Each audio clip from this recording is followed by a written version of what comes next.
Mesdames et messieurs, nous recevons ce soir l'invité Sophonie Koboudé qui nous parlera de l'expression «la démographie, c'est le destin». Alors, Sophonie Koboudé, bonsoir. Bonsoir. Bonsoir, Alors, bonsoir téléspectateurs. Et je suis ravi d'être là. merci de nous rejoindre. Alors, pourquoi dit-on souvent que la démographie, c'est le destin? Alors, vous savez, la célèbre maxime, la démographie, c'est le destin, est imputable en réalité à Auguste Comte. Auguste Comte est celui qui a formalisé la manière dont les tendances et les distributions de population pouvaient déterminer l'avenir d'un pays. Et au fond, la démographie, c'est le destin parce que la population, par sa taille, sa structure et son évolution, détermine une grande partie des dynamiques économiques, sociales et même politiques d'un pays. Donc, si vous voulez, la démographie touche des aspects aussi variés que la main-d'œuvre, la consommation, les infrastructures, la demande en services publics et même la stabilité politique. Et donc, je pense que là vient la question naturelle de savoir quelle est l'importance de ce sujet pour le Bénin. Et au fond, pour le Bénin, naturellement, la démographie joue un rôle crucial, comme pour tout pays en réalité. Avec une population en croissance rapide et une grande proportion de jeunes, le Bénin se trouve en quelque sorte à un carrefour décisif. Cette dynamique démographique du Bénin peut être vue comme une opportunité à saisir ou comme un défi majeur. Par exemple, si les jeunes générations accèdent à une éducation de qualité, à des emplois décents, etc., on aura une population active qui pourra stimuler l'économie et engendrer ce qu'on appelle très souvent le dividende démographique, n'est-ce pas? Donc, si vous voulez, le sujet de la démographie est important en raison de ce que la démographie irrigue, est le point de départ de toute analyse sociologique, politique, économique. C'est en cela que la démographie est importante et que, au fond, elle joue un grand rôle dans le destin d'une nation. Alors là, nous sommes sur le cas particulier du Bénin. Vous pouvez nous donner la structure démographique actuelle du Bénin? Évidemment. Oui. Mais, si vous voulez, c'est assez simple. En 2023, le Bénin comptait environ 13 millions d'habitants. 12,8, 12,9, 13 millions, bon, environ 13 millions d'habitants. Ce nombre continue évidemment de croître. Et puis, ce qui est important de remarquer, c'est que la population béninoise est également très jeune. C'est-à-dire que plus de 65% des habitants des Béninois ont moins de 25 ans. Donc, cette pyramide des âges, c'est-à-dire avec une large base de jeunes et une faible proportion de personnes âgées, traduit un potentiel gigantesque. On a le taux de croissance démographique du Bénin qui est environ de 2,6% par an. Donc, ça veut dire que la population double presque tous les 30 ans, à peu près. Mais le taux de fécondité est légèrement en baisse. C'est-à-dire qu'aujourd'hui, on a un taux de fécondité qui est environ, on va dire, 4 enfants par femme. 4,5 enfants par femme. Donc, ce chiffre montre que le Bénin est encore dans une phase de transition démographique. Et en réalité, dans la première phase de sa transition démographique, c'est-à-dire la phase qui voit chuter la mortalité infantile et sans baisse de la natalité, en fait, sans baisse conséquente de la natalité. Donc, en fait, on est dans la première phase de notre transition démographique. Et tout ça, évidemment, il y a un phénomène d'urbanisation qui accompagne tout ça. Le développement de centres urbains comme évidemment Cotonou, Porto-Novo, etc. Mais il faut quand même noter que la majorité de la population reste encore évidemment en rural. Alors, quels sont les impacts directs, on dirait, de la démographie sur la croissance économique d'un pays comme le Bénin? Alors, vous posez une excellente question et je dois dire que c'est la question principale quand on aborde la question de la démographie, c'est-à-dire les chevaux entre la démographie et l'économie. Oui. Il est simple de mener l'analyse en réalité. Si on revient à la théorie économique, il est vrai que quand on regarde la théorie économique, on admet facilement que l'accroissement démographique est plutôt un frein au développement. Car en réalité, le progrès est vu comme la maximisation du revenu par tête. Donc on voit que si le dénominateur augmente, c'est-à-dire la population augmente, ben le revenu par tête va baisser. C'est en réalité la métaphore du gâteau, quoi. Plus il y a de personnes autour de la table, plus petite sera la part de chacun.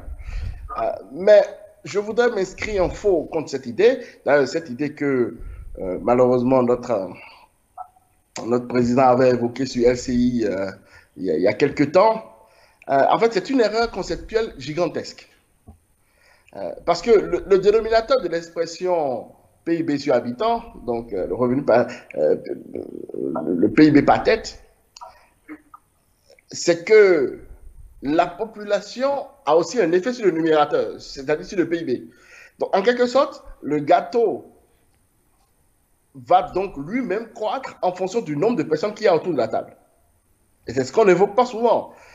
Si on utilise un raccourci intellectuel en disant que plus de population est égal à plus de pauvreté, c'est faux. Et on a un repère dans l'histoire. Il serait tout à fait approximatif de considérer que la croissance démographique de l'Europe au 19e siècle, ce qu'on a appelé le baby boom, a eu une influence déprimante sur le développement économique de l'Europe. Ça n'est pas vrai. Ce serait très approximatif de penser cela. Au contraire, le baby boom a été une période qui a lancé la croissance économique en Europe. Donc, ça n'est pas vrai que depuis à peu près deux siècles, ça n'est pas vrai que la hausse de la démographie s'accompagne par une baisse de la puissance économique d'un pays. Ça n'est pas vrai. Cette idée est un résidu des pensées de Thomas Malthus. Cette idée, c'est une idée malthusienne. Vous savez, Thomas Malthus qui pensait que comme la population croît géométriquement et que les productions agricoles croient arithmétiquement, ben, il va y avoir à un moment donné la famine qui va faire chuter la population et donc du coup tout le monde tombera dans la misère parce qu'il n'y aura pas assez pour tout le monde. Le mythe qui consiste à faire croire qu'il n'y a pas assez de place au banquet de la nature, c'est un mythe, justement, c'est un mythe, et ça n'existe pas. Quand on regarde l'histoire, depuis la première révolution industrielle, la croissance de la démographie est une excellente idée parce qu'elle s'accompagne toujours, partout et toujours, d'une croissance économique. Et puis, par ailleurs, si l'on veut avoir des Thomas Edison ou autres grands inventeurs, ben, il est naturel de croire que cette probabilité croît à mesure que la population augmente. Donc, je soutiens l'idée simple, qui est la suivante, c'est que moyennant une éducation généralisée des enfants, la démographie africaine et donc la démographie béninoise sera un atout pour le développement de notre continent, de notre pays. Parce que, en dernière analyse, la croissance, c'est deux piliers, démographie, productivité. Le Bénin a un des deux piliers de la croissance, c'est-à-dire la démographie. Il nous reste à améliorer la productivité générale de notre économie. Donc, moi, je dis simplement que l'impact de la démographie béninoise sur l'économie béninoise est un impact plutôt positif et que la jeunesse de notre pays peut devenir un atout économique majeur pour notre pays. Alors, vu sous ce temps, vous pensez que le Bénin, avec sa population, peut bénéficier d'une dividende démographique? La population jeune particulièrement. Ben, évidemment que si. Et qu'il y a surtout un potentiel à transformer. Alors, pour nos téléspectateurs, le concept de dividende démographique, ça fait référence à la période où la proportion de la population en âge de travailler est plus élevée que celle des jeunes à charge ou des personnes âgées. Donc, en fait, c'est une fenêtre d'opportunité pour stimuler la croissance, etc., etc. Bon, pour le Bénin, ce dividende démographique est en cours. Mais pour moi, il n'est pas encore exploité pleinement. Et c'est peut-être ça le problème du Bénin. Le problème du Bénin, ce n'est pas tant sa dynamique démographique. C'est précisément le fait qu'on n'arrive pas à tirer parti pleinement Absolument. Et donc, si vous voulez, le pays a une population majoritairement jeune, ce qui offre la possibilité d'accélérer la croissance économique, mais cela dépend de la capacité à fournir une éducation de qualité, des formations adaptées, parce que, retenez ceci, l'éducation, c'est l'une des plus grandes infirmités de l'économie béninoise. Je donne quelques chiffres que vous connaissez déjà. En fait, au Bénin, 5 personnes sur 10, c'est-à-dire la moitié de la population, 5 personnes sur 10 n'ont aucun niveau d'instruction. Seulement 3 personnes sur 10 ont le niveau primaire. 2 sur 10 qui ont le niveau secondaire. Quand vous regardez le taux d'alphabétisation, eh bien, il est au plan national d'à peu près 41%, 42%. Donc, en fait, l'électroencéphalogramme du patient éducation nationale est pratiquement plat. Mais qui va le dire? Qui va le dire? Donc, si nous n'investissons pas dans l'éducation, c'est-à-dire en améliorant l'accès à une éducation de qualité, doter les jeunes de compétences nécessaires à un marché de travail qui, lui, est en évolution. Par exemple, aujourd'hui, on parle beaucoup d'économie numérique, etc. Bon. J'ai écrit mon dernier livre qui s'appelle Le digital au secours de l'Afrique. J'ai expliqué que avec le développement du numérique, on passait de la main d'œuvre au cerveau d'œuvre. C'est-à-dire que on entrait dans un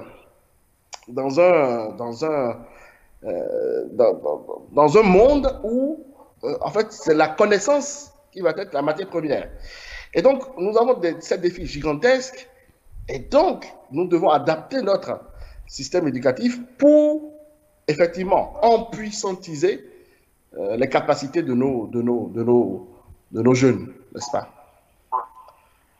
Alors, vous avez donné des opinions pertinentes quant à la population jeune du Bénin. Alors, comment transformer ce potentiel en croissance durable? Alors, c'est assez simple. Développer les secteurs clés, à commencer par l'éducation. L'éducation, c'est la mère des batailles. Alors qu'on a fait du surplace, ces 20 dernières années, on a fait du surplace en matière d'éducation au Bénin. C'est la réalité. Aujourd'hui, on a encore la moitié de la population qui n'a aucun niveau d'instruction. Ça n'est pas acceptable. Ça n'est même pas acceptable du point de vue démocratique. Parce que, vu que l'essentiel de nos débats, etc., se font en français, etc., ben en fait, Que vaut une démocratie où la moitié de la population n'a aucun niveau d'instruction? Quelle est la capacité à évaluer les projets de société? Quelle est la capacité à juger? Donc, en fait, ce n'est pas seulement une question économique, l'éducation de notre pays. C'est une question de société en général. Donc, il faut investir massivement dans l'éducation, développer les secteurs clés, l'industrie, les services, améliorer les infrastructures, évidemment, et après, stimuler l'entrepreneuriat. Ça va être un cocktail qui va créer, qui peut aboutir à une croissance durable. D'accord, merci. Alors, quelles politiques publiques seraient les plus adaptées pour accompagner la dynamique démographique du Bénin? Quelles sont les politiques que vous envisagez? C'est une grande question et je dois dire que, bon, d'abord, il est inutile de vouloir pratiquer le contrôle de naissance ou instaurer une soi-disant parentalité responsable. Ça n'a aucun sens. Par exemple, le nombre d'enfants par femme au Bénin est passé de 7 enfants par femme en 1985 à 4,8 en 2020. Et ce phénomène a eu lieu sans aucune politique d'État de parentalité responsable. Parce que la réalité, c'est quoi? C'est que la meilleure méthode contraceptive dans l'histoire, ça s'appelle le développement économique. C'est à mesure que le développement économique se met en place, se déploie, que les arbitrages se font au niveau individuel. Donc c'est ça la réalité. Et d'ailleurs, quand on regarde les projections démographiques de la division population des Nations Unies, on voit qu'il y a plusieurs scénarios de simulation où le nombre d'enfants par femme au Bénin pourrait passer en dessous de 2,1, c'est-à-dire le chiffre qui assure le remplacement de la population d'ici 2050. Donc, le sujet dans les 50 prochaines années au Bénin sera de savoir comment relancer la natalité. Mais ça, personne ne le dit. Bon, je ne vais pas le dire non plus. Revenons à la question de politique publique. Je pense que, encore une fois, la clé pour moi, c'est la politique d'éducation et de formation. Ça, c'est indispensable. Il est impératif de réformer le système éducatif et surtout, de passer à l'éducation de masse. Il n'est pas acceptable que dans le Bénin de 2024, qu'il y ait encore la moitié de la population qui n'ait eu accès à aucun niveau d'instruction. Ça n'est pas acceptable, ni pour notre croissance économique, ni pour notre démocratie. Et donc, mais il y a déjà des politiques publiques qui vont dans le bon sens. Par exemple, toute la politique publique en matière d'infrastructure est indispensable pour pouvoir soutenir une économie dynamique. Donc, tout ça me paraît être très important. Une politique de santé publique.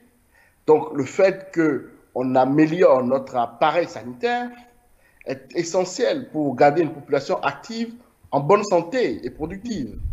Donc, tout ça me paraît absolument essentiel. Et puis, il y a les réformes institutionnelles qui sont nécessaires également, c'est-à-dire une bonne gouvernance, la transparence, la réduction de la corruption. Oui. Ce sont là aussi des politiques publiques qui, mises en œuvre, pourront effectivement créer une espèce d'atmosphère qui permet de tirer parti de notre dynamique démographique. Mais encore une fois, la base, le point de départ, c'est évidemment et incontestablement une politique d'éducation et de formation solide.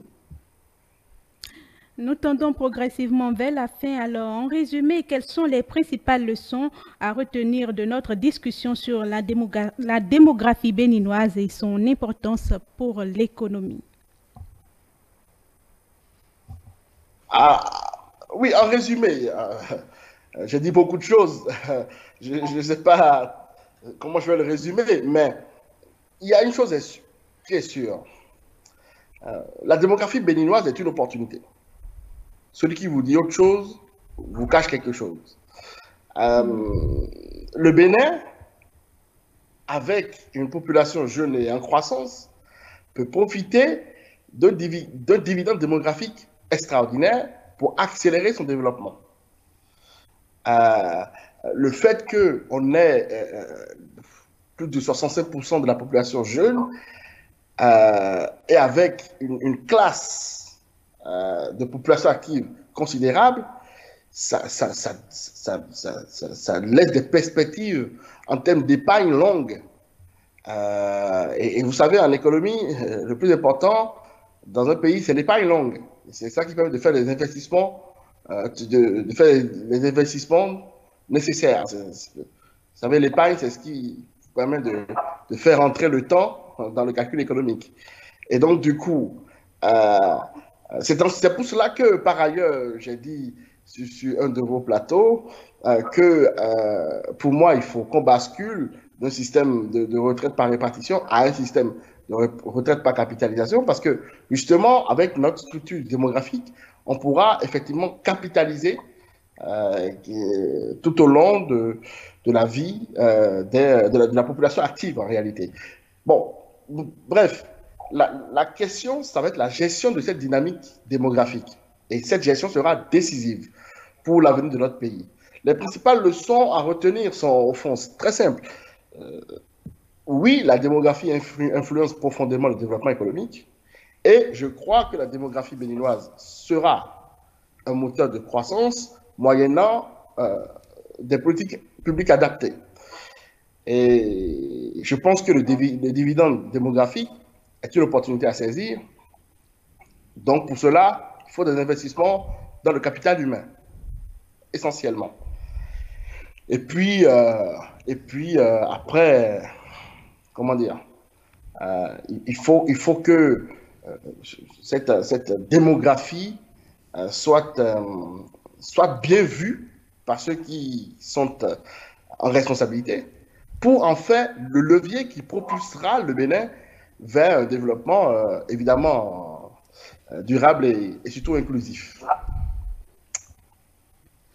Alors, Monsieur Sophonie Koboudé, on retient que la démographie est un moteur essentiel, voire un levier stratégique de développement pour le Bénin.